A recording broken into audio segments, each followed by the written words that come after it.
say my full name and what I do? Or? Yeah, I'll cue you. Okay. We'll cue you in. All right, ready? Yep. And 3, 2, 1. Welcome. You're listening to the Green Podcast with Adrian and Friends. I'm your host, Adrian Green, along with co-host Maddie Cupcakes. and our guest for today. I am Chef Raul Vasquez, the owner of the Ratango Brothers Food Truck and Ratango Gourmet Fusion Food Private Chef. Awesome. And is it Rotango or Ratango? Oh, Ratango. Yeah. Okay, Ratango. Yeah. Because I've heard you say it, and then I was like, I thought it was spelled with a name. But I'm happy to have you. So we met earlier this year whenever you came out to prepare a meal for the Silver Wings Ball Committee here in Big Spring to possibly be the chef for that evening. And I was really disappointed that we couldn't have you come back and join us. But hopefully we can, do something in the future together. But I heard just a tiny piece of your story, and I was like, oh my gosh! I was like, we need to get him onto the podcast and talk more about this. So tell us about your food truck and what it is, and then we'll talk about kind of how you started your path to chefhood. Yeah, absolutely. So our food truck's called the Ratango Brothers. It's me and my younger brother and sous chef Marco Salazar, and then my business partner and best friend Robert Sanchez. So we specialize in doing Latin Asian, is what we say it is. So we do like sushi rolls, so like a classic traditional sushi roll. We do like 24-hour marinated Angus beef, skirt steak, and we add cream cheese, and we call it henyo. And that's like our flagship sushi roll. I sell that sushi roll probably every day. Wow. But then we also do bring a little bit of the classics, such as like chicken teriyaki and fried rice. But then you can upscale that with like out the store, fresh pineapple, things of that sort. So you get both hints and flavors. Stir fry noodles, you get our 4 protein options. But then our tacos right now, honestly, are just going off. Like, it's West Texas, people want tacos, and they know what we sell, such as like birria and things like that. We did quesadillas, probably sell the same amount. I'm so sorry. And then we do specials every week, and it's just me and my chef just being very, very creative, and so that's what we do. And you are in Andrews right now, correct? Yeah, so we're in Andrews, Texas, right across Love's gas station, and we sell out probably 4 out of 5 times we're open every week. So we were gonna come visit you to try your food truck. What time? Like you're like, sorry, you got here too late. Like what time is that? 6 p.m. 6. Okay. I'm gonna be honest, yeah. Got it. Yeah, we gotta make it. Come on a Wednesday. Wednesday's like our slowest days. Okay. Come on a Wednesday. We'll do it. We can do that. Yeah. We can do that. Wednesday. You know, it'd be cool if we grabbed the food and then we brought it back to do a review for it on the open mic. I'll be so up for that. This is gonna happen.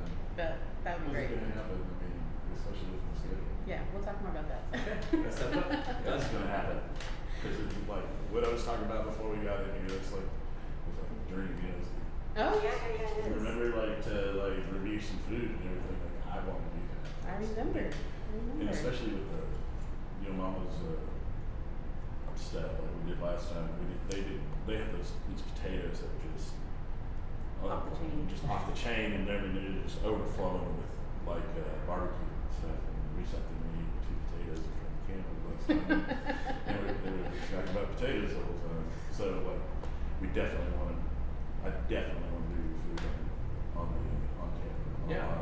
Most definitely. Let's do it. Awesome. Just please let me give it to you fresh. That's all. Yes. Okay. Oh, Yeah. absolutely. We can do that. All right. So, what stirred your interest in becoming a cook?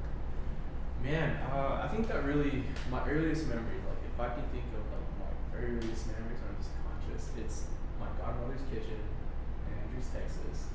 Fresh tortillas in the morning, fresh beans in the morning. It's like 5, getting everything ready for my godfather for him to head out to work, and just making classic dishes like chile corral, like just papas, just classic Mexican food. I can go on forever, tamales, but there was always a sense of like love and passion that I have that starts from there, for sure. Spend time with my godmother, and then as I went throughout life, I was 11, and we were in El Paso, Texas, and my aunt came from Juarez, and it was going to be like a nice little wedding, and my grandpa had a little ranch outside of San Rosario, and all the men were like, we're going to go butcher this animal.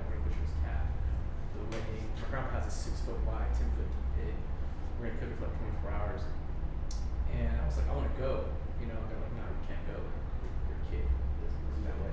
And I was like, nah, F that. I'm a grown man. Like, I want to go, Dad. How old were you? I was 11. Yeah, I was 11, and I could just see like the sense of like it wasn't like everybody was like, oh, let's go do this. It was like a sense of pride, just like an overwhelming calmness of like, we're all in this together. We're all gonna do this. Like I could just tell there's a sense of like, almost, I don't know, just like a love that I couldn't explain. That I was just like, I need to be a part of this. Like I need to be a part of this. And the moment I get over there, and you know, cats walk around live, and they're like, tradition is the youngest one that's killed. I'm 11, you know? And so, point this gun, this little 22 rifle, and I'm just like, oh man. And you know what's pretty good? My dad's like, when are you gonna and as soon as he said shoot, I pulled the trigger, it dropped immediately. They hung it, we took all the guts out, we skinned it, we dried it for 3 days. And then after that, we broke it all down and put it in that 6-foot wide, 10-foot deep pit. And it was like the freshest beef I've ever had. And there was a guy there who was just breaking it down, snapping the kneecap backwards, or just taking all the tins. Like, this is the tenderloin, and throw it at somebody. Like, it was just, you know, like classic, like machismo Mexican a little bit, you know. And it was just, and I was just like, fuck, man, that's awesome. I was like, how do you know how to do this? He's like, I do this for a living. I was like, you can get paid for this, bro? He's like, oh yeah, I can do this. You can be a chef. And I was like, say no more. Like, I know I want to do this, and went on this journey of just grew up really poor, you know, and my mom was running a beauty salon, and I had 2 siblings, and so when I came back from that interaction, I was still just wanting to cook breakfast for us, because my mom was an entrepreneur, ran 2 shops at the time, never really saw her, and she was just grinding, you know, and so I was like, I'm just gonna cook. I kept cooking, won this little competition in Boy Scouts, again with Fort Davis Mountains, and I was like the youngest one there, first year in Boy Scouts, and we won a cook competition. I was like, cool, love this, you know, like I can tell this is where I need to go. Started studying. I got to high school. We started dating freshman year. Me and my lovely wife over here. And I was like, I want to be a chef. Like, I really think I could do that. And at the time, she wanted me to be like a pastry. She was pastries. Yeah, she gave up on that. It's so frustrating. I don't blame her. I can cook. I love to cook, but you get me into baking, so frustrated. I burn everything. But except for you just don't know you fuck it up until the end, you know? That's just the art of pastries. But yeah, no, I was going, and I literally my senior year, I was signing up to go to UTI. I thought it seemed like something to make my dad proud, and you know, he was like, oh, you're gonna be a mechanic, like that's awesome. And like at that moment, I was like, I don't. Sorry. Yeah, No, you're fine. I just don't want to be a mechanic right now. I just don't want to. I don't want that. Like I know I want to get into fine dining, you know. And I was already studying like Marco Pure White, Gordon Ramsay, Wolfgang Puck, like all these amazing OG chefs of like the U.S. You know, Grant Atkins, Charlie Trotter. I was just so in love in like that style of fine dining and the pressure that it can bring, and I just didn't know. So I was like, well, I'm working at Porter's Thriftway. They offered to pay my college. Hey Dad, I'm gonna go get free college. I'm gonna go to culinary school, and then I'm gonna go work at Red Oak Kitchen and Cork and Pig at the same time. And so the deal was, Thriftway said, I'll give you, if you work 20 hours a week, we'll pay your college. And Red Oak was like, can you work 45 hours a week? I was like, sure. And then I was doing 17 credits college at the same time. So like nobody saw me for like a year and a half. I just fell in love with culture. Before I knew, I was already like the sous chef, I guess, in the kitchen. It was like there's a kitchen manager, which is like the chef, right? And then there's like the understudy, who's like the guy who can do everything the chef can do. And that's exactly what I was. And I was actually going to be the next sous chef and open up their Irving location. They have in Los Colinas. So, but I remember like after 2 years of just being there, and I got my, I graduated college, and I was just running that, and I was so comfortable. I was like, man, this is easy. Like, I can cook, butcher, anything in this place. I know every recipe from the top to bottom, blindfolded. I'm not growing here. And then there's this video about Ramsay. It's like, when you're comfortable, you know, living with your parents, and this is not the path. You need to go out and be a sponge. And so I was like, I just saw that, and I was like, I just knew that was me. And I remember I went to work that day, and Ario Godoy is who was the kitchen manager at the time and still closest friend of mine ever. He was like, this will be the best that'll ever happen for you. Right now, how are you living right now, bro? This will be the best I'll ever be. And I took that to heart. I was like, F that. I'm sorry, bro. Like, this is not going to be the best because in a lot of ways I was already trying to be creative and didn't really allow that, you know? Believed in all of them. They just have a really good structure basically on them. And they have a whole team that dedicates to just creating dishes. And I wasn't part of that. And I wanted to be. And so as a big like FU back to my buddy, I applied to the best restaurant in Dallas, which I felt was 560 by Wolfgate Pub at Reading Tower. And it was like a Monday when he told me this. I get the call that Tuesday morning. That Tuesday morning, I applied. And that Tuesday morning, it's like, hey, this is Chef Tony from 560 by Wolfgate Pub. This is Raul Vasquez. I was like, yeah, yes sir. He was like, hey, we like your resume, what you have going for yourself. You're a young guy. You seem very passionate. Do you think you could come in the stage, which is come work for free, showcase yourself, and if your skills are good enough, they'll hire you. And I was like, yeah, no, I can definitely do that. Like, when do you want that done? He was like, you want a beer tomorrow? And I called her, and I was like, I'm going to Dallas, and they just offered me an opportunity to do a stage. You want to come with me? So she called out of work. Like, called out of work. And we drove 5 hours. Like, that morning, right? That Wednesday morning? Yeah, that Wednesday morning. Yeah, it's that Wednesday morning, and I get there, Reading Tower, chef codes, Victorinox little knives, right? And I walk into the World Fine Dining for the first time. And I realized super quickly, like, these guys don't have hunger in them. Like, I don't know how to explain to you, like, there's a sense of hunger that you have working for, like, Cork and Big Tavern. Like, every person in there is hustling and bustling and grinding, and it's like that every day. And so they thought they were just gonna crush, like, you know, I'm cooking with people from like LA, New York City, Chicago, Singapore, Japan. Like, I'm talking people all over the world. This is just a different culture what I'm used to. But they thought they were gonna, like, I guess bully me a bit, you know, like, hey, like, see what you got, you know? What's up, kid? And I had my knife skills are so cool at the time. Like, even now my knife skills are on another level, but I was ready for it, you know, like I was just studying all these years in high school and really practicing my dishes at Cork and Pig on the side. And I remember just getting off the line, so like from 1 to 5, you're prepping. It's only dinner service. And then from 5 to 11, you have service. So I remember going up for the first time, we out there, and then it's like, everybody's like, her chef, yeah, come up on the pass. I'm like, cool. But like at Red and Cork, they used to be very loud. It's chaotic. And so they're like, fire quail. And then I'm like, her chef, fire quail. And like, and everybody just like looks at me like, what the fuck is this guy? You know? And then I'm just like, why's Texas in this bitch? You know, like, that's how I felt, you know? Because like, these guys are like, who has this kid coming from some bum little town called Andrews, you know? And then, you know, I just kept grinding. Before I knew it, I kept studying the whole. It's the hardest station. I've always been this person. Like, what is everybody running from? You know, what's the hardest thing to do? And I always just took it on. I've always, like, every restaurant I've ever been in, like, I'm always known as the dude who will, like, grind. We didn't work 14 hours, we worked 14 hours. We didn't work all day, we didn't not sleep, let's do it. Like, so my chef just noticed that because I felt like I was behind in knowledge. So I was showing up early, I was staying late, I was studying the pantry, I was figuring out what agar was for the first time, water astronomy, figuring out how to break down pigeon duck. I mean, just spending time with my butchers, not getting paid for it, just throwing it out there. Like, just spending the time because I love my craft more than I love the amount of dollars I get paid. I was like, these guys are paying me in knowledge right now, I'm going to take advantage of it. 4 months later, I become a sous chef there. Youngest sous chef in my entire history at 20 years old. One of the first Mexicans ever to be a sous chef there. Super stoked about that. And then, you know, I had my executive chef at the time, which I didn't even know. He was like the top 5 most influential chefs at the time. Jake Williamson, stud, a hawk. It's like, if I could explain a person as an animal, he's a freaking hawk. He sees anything, everything, and just puts so much pressure on me.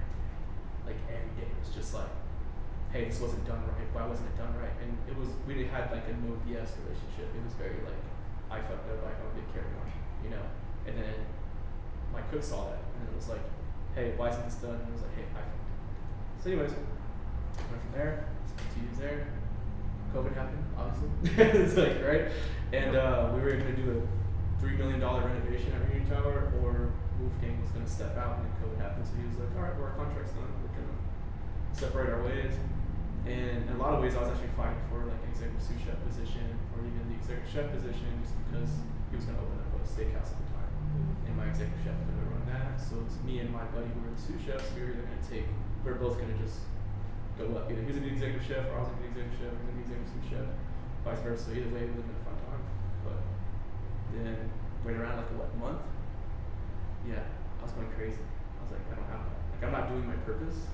And I can either like sit around and get these checks and be cool, or I can go to where I feel is like the best hotel in Dallas, which is the Jewel Hotel. And I already made connections through the like events and stuff. So we started running the Jewel CBD Provisions, which is inside the Jewel Hotel. Great time, ambitious time. And this is where I found out like I'm actually good at what I do. Like my executive never let me like like if I was a big win, it was like you did it right. Like that's just like that's how it was. Heard that. Yeah. Heard. Yeah. That's been there before, damn. Yeah. Started going on this big spill. Yeah, so I was like, let me just go from the beginning. Chef ever call your food loose, and don't you need to tighten it up? Just wondering. You're talking about 5-minute sets, by the way. 5-minute comedy sets. Yeah. The way you say loose and tighten it up, it sounds like open to interpretation. It's really bad. Oh my gosh. Hey, you gotta tune in for the podcast to get all those greatness. Oh shoot. Sorry, what was that? I'm sorry. I'm so Rudely interrupted. Oh, sorry. Yeah, I went to the Jewel, right, and I did a good job there. Like as soon as I got there as a sous, second day of my job, my executive chef quits, and so it's me and the other sous chef that I just met. Can't say he really liked me at the time because I'm a 22-year-old chef who's just excited to be back in the kitchen because I didn't want to go out, so I'm fresh. So I'm even more ready to go, And we started doing good. 3 months in, we're kind of dropping the labor, bringing it back up, things looking cleaner.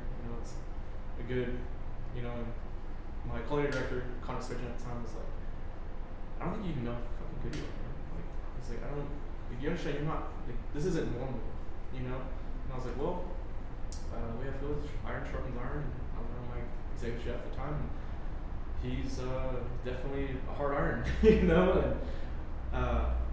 they were like, what do you want to run a restaurant across the street? And I was like, yeah, what is it? It's called Queso Beso, just cheesy kiss in English.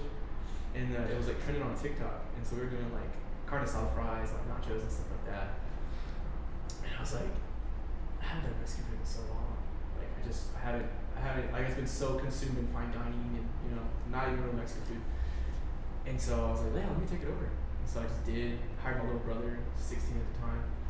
And first job, dishwasher, making $10 an hour. And he washed dishes, helped me cook on the line, ran the food to the table, blessed the table, come back, wash all the dishes. I mean, he was like 16, just grinding with me 16 hours a day. Me and my sous chef at the time, which is Antonio Olivares, good friend of mine, worked with me at 560, so I just brought him over. And I mean, we're just us three. Sometimes 300 people on a Friday. Wow. Us three, a small kitchen, tight, neat, fine dining knives. So like we're all presented well. We're a little overkill for a little, like a Tex-Mex restaurant.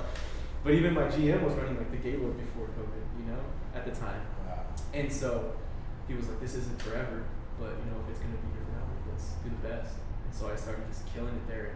I brought the labor down, I brought the food costs down. Things were coming out, menus and reviews, and I was like, oh yeah, let's just stoked.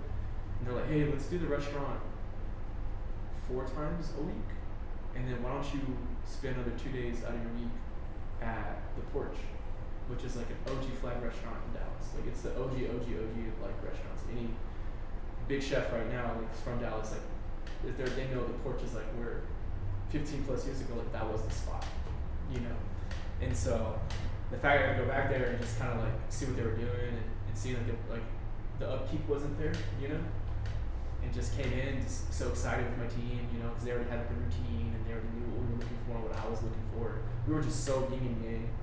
Came in there, started up, cool.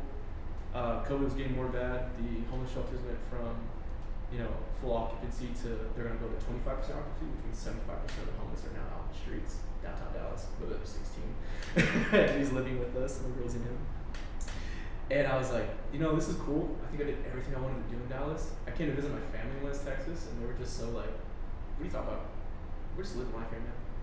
We're just gonna enjoy ourselves. What are you talking about? What do you mean you gotta wear a mask all day? Like, you know, like COVID didn't happen in West Texas. COVID didn't happen in West Texas, and you know it's crazy. It's like, like I would have never imagined. Like the goal was always to come back to West Texas and start something. I just thought it was gonna be in the 30s, to be honest. And then, you know, God had to complain. It sucks you right back in. Oh man, yeah, wholeheartedly. So did that, came back, started working at Midland Country Club, started elevating their sushi program, became a sous chef there. I did the show Supermarket Stakeout on season 4, episode 11, and I got second. Twitter says I got first, so I'll take it. I believe it if it's on Twitter. Whatever. I was like, I'll take it, whatever. But that's how everybody started like getting to know me. But what people don't know is I recorded that when I was 23. It didn't come out until I was 24, and I said, "You guys 25 now." And so once that came out, was coming out, I was like, "Baby, I gotta start something." And like nobody's private chefing right now, and there's a whole market in Dallas that's just dedicated to private chefing that I know people are doing well on. And I just hate that I was so limited. They wouldn't let me be creative as I wanted to be at the club, obviously, because of just clientele and their routine. I wanted to break barriers. They sometimes didn't want to. And I was okay with that. But then I was like, in my heart, my soul, I knew I was like losing this fine dining practice for something. So I was like, F it, let's just start offering private dinners. And let me just take pictures of all my dishes I've done throughout the years. No, this is locally. This is in Dallas. No, this is here in Midland. Yeah, it's here in Midland. Midland, Big Spring. Yeah, Midland, Odessa, Andrews, Big Spring, and then the show comes out, and you know we've already done probably like 25 dinners beforehand. You know, just trying to build reputation. Show comes out, we're booked, and we're opening. Me and my brother. I left the club, hired my brother to work with me again at Lost Books because he was running Odessa Country Club at the time, at like 17, 18 at the time. Yeah. No, Marky started with us at Queso. He was 15. Yeah. So I remember doing that. That was totally illegal, by the way. That's not them, but whatever. COVID's in desperate times, but he did well. Yeah, so then my brother brought him at Lost Books, and we were there for like a month. And, you know, Hannah and Stephen were just like amazing people. But I was like, guys, like, no offense, but like, y'all never worked in a restaurant. You know, you're like confident in getting into this restaurant, getting into this business. And then Seth just looked me in the eyes and he was like, the best way to know about business is to fucking be in business. He's like, you know, you can be a chef, you have those credentials, man, but until you actually do business, like, then you'll know what it's like to run a business. Like, and I was like, okay, well, I feel like if you can do it, I can do it. So I'm gonna go private chef. I quit, and we were swamped for the entire year. I mean, we did 25 events a month this past year, and one of those events was flying to Cabo San Lucas, cooking for 15 people, breakfast, lunch, dinner for like 4 or 5 days. Another dinner we did in Gordon, Texas, cooking for 50 people, 5 courses, making money that like they used to be like my full check making at night. Like never experienced that in my life. Didn't even know what to do with it. Just try to put it to the bank, try to grow this business. But my dream as a kid in high school was like food truck. Oh, let's do a food truck, man. Food truck, man, it'd be so cool. Like, no one's doing food trucks yet. And this was me in like 2016. Right. Graduated high school. 2016. Like I want to do food truck. And my business partner was like, "Hey, bro, like I have some money like saved up. My wife got in this wreck too, and like we got the money for the insurance." He's like, "I got a little money aside. Like, let's just start a food truck." So I bought this. We bought this like older '89 bank hauler trailer. Like it's like no '87. It's '87 bank hauler. And people were trying to convert it to a food truck. Nothing worked. Nothing worked. It was the dirtiest thing ever. But for $7,500 in my budget, it said that was golden ticket right there. So he said, "I'm gonna make it work." Yeah, and you know, I've been a chef. I've not been a mechanic. I haven't been a carpenter. I haven't been an electrician. I haven't been none of this. So I knew nothing. And I was like, well, it's the best time to learn. So we were selling sushi rolls out of my apartment, and then from the apartment we got our new home in Andrews. That's a lot bigger. We just kept selling food out of there. I was doing like beauty quesadillas, I was doing rectangular sushi rolls. And I mean, there was a time where, like in the midst of private dinners and just trying to survive, like just trying to sell this on the side, my brother's going to school. He was senior year. He's like going to school at Permian. And I'm like, hey bro, like I only have like 30 orders, like you're good today, man. It's like Monday, like just don't worry about it. He would help me once in a while. I call him like an hour later, and I was like, bro, I didn't put sold out. We have 135 orders from right here, right now. He's like, I can do school. I was like, I'm gonna teach you how to fucking hustle in the world. Like they ain't teaching you jack there right now, bro. And he was like, say no more. I'm sick. Oh, look at this teacher. He was like, I gotta help my brother sell sushi. She's like, go for it. Like that's like they already knew. Like we already had this trajectory after the show, Yeah. all this Wow. articles. And then so then the food truck happened. Opening week, my God, I was not ready. It just slaughtered, didn't it? Slaughtered, but not just like slaughtered. We got married the week before. We opened the truck, and a week and a half later I got married. So she was planning the wedding while I was planning the business. Very stressful time. Like she was like, Whoa. yeah, it was a rough one. And then so we dropped all the money for the wedding. We dropped all the money for our business. Didn't know when we were gonna be able to open because it's just been chaotic. And then opening week, boom, return on our investments. It's going good. We're putting money back to the business, and luckily I built another trailer, sold it. Wait a second. Back up to that. Sorry. So when you opened up opening week, you said return to my investment. Did you pay your complete investment off in the opening week? Yeah, so like mine and my business partner's opening investment into the truck, like just dollar amount, but we got it back in our opening week. And like I know that like people don't believe me when I say that, but like I literally show you on Squarespace like what we made. Like, it was ridiculous, like, and a blessing, you know, because like I That's insane. I was poor, bro. Like straight up, like super poor. So like just seeing that. Insane. Yeah, just seeing like, you know, building the hype correctly and just selling food out of the home and just posting it and sharing it and just shares on shares on shares, and the community of Andrew is just absolutely amazing, to be honest. Like I didn't grow up knowing the chefs, and now I have all these kids who message me and they're like, hey man, like, what did it take to do this? How do you do that? And like that's why I do what I do. Like my mission is to make the next generation of chefs in West Texas, bring the culture, bring something different, elevate it, make people fall in love with this, and you know, before you knew it, I give it 5 years, you know, League Midland will be a destination spot for like food, you know. I really believe that. I mean, Midland's got some really good. I mean, just off the beat, like we were talking in the parking lot. You know, just some off the beat restaurants, and you know, but definitely like what you've told me about your particular style of cooking and everything. Like, I'm very interested to eat this food. But I'm just sitting here going like, what are we gonna eat? We're gonna need some of these sushi rolls that he's talking about. Well, I think that's like a good place to take a break. we'll come back and we'll I'm sorry, I talk talked for a lot of that. No. That's what this is for. Yeah. Like they can tune in and hear me and Adrian talking anytime. Yeah, so when we come back, we'll talk more about the actual, I guess, how you got around, or I guess all the things that contributed to this huge launch of yours, and more about your. I want to hear some hurdles, ups and downs man. and stuff like that. Oh man, I mean, We'll get there. We'll get there. We're gonna Bible. Let's do it. Let's take a little small break and we'll be right back. You're listening to the Green Bean Podcast. Hit square this time. Cool. Square. Cool. All right. That's fun. Sorry, you asked like the whole thing. I was like, I'm just gonna throw it out there. Why not? No, yeah, like that's great.